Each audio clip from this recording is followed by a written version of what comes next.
Hi there! Welcome to this week's video blog. Today I wanted to talk a little bit about potty training. I've had a few emails recently from people who have a little bit older of a child in the 4 or 5-year-old range who has been successfully potty trained, but there's this little lingering problem that they'd like some help with. And you might know what I'm talking about here, and that is dribbling in the pants. Now, a lot of kids, and again, this tends to be sort of a boy issue.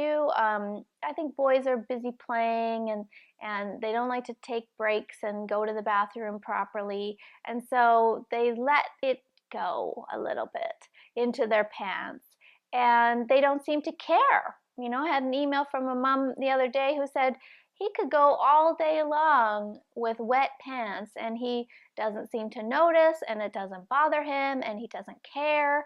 And she's at the end of her rope wondering, what do I do with this child who just won't go to the bathroom either fast enough or properly so that this doesn't keep happening all day long.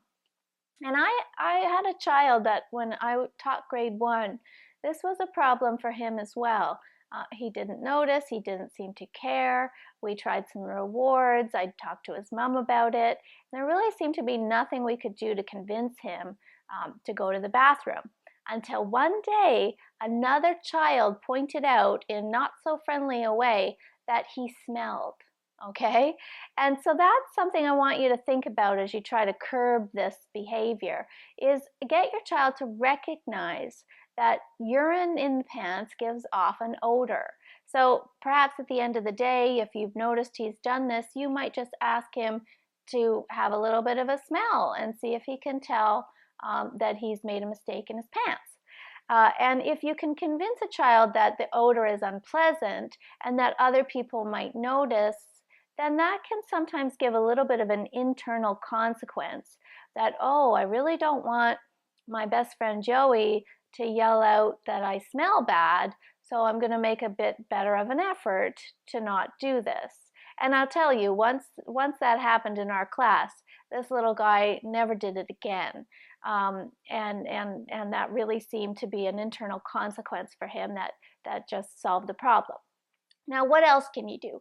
You can try some rewards. If your child has an accident-free day, at the end of the day, he can have a blank, a Smartie or a Hot Wheel or a little treasure from a treasure chest of dollar store toys you've collected, whatever it is. But you want to make sure, lots of people handle rewards in a bit of a wrong way, in that they make it sort of accumulative, that you have to collect number of stickers before you get your reward.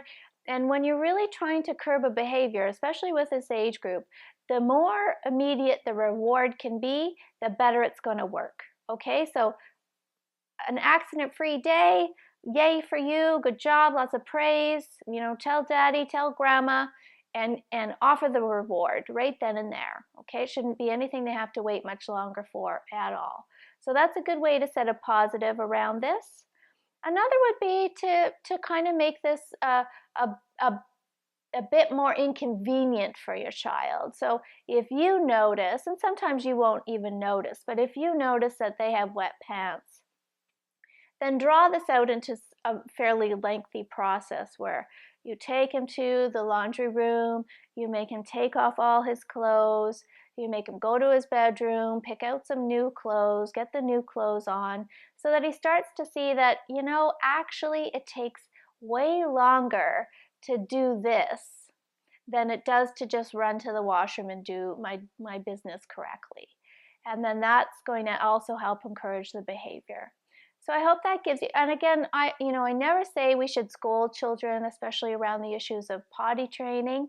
So you're not going to put a lot of added pressure. You're not going to try to guilt him into it or make him feel bad about it. It's just a matter of, being clean, smelling proper, using your best judgment to go to the bathroom when you need to, and then a few consequences for not, which is always a necessary step in parenting, to have consequences for behaviors you're trying to change. Okay, so I hope that helps. Thanks so much for watching. Sleep well.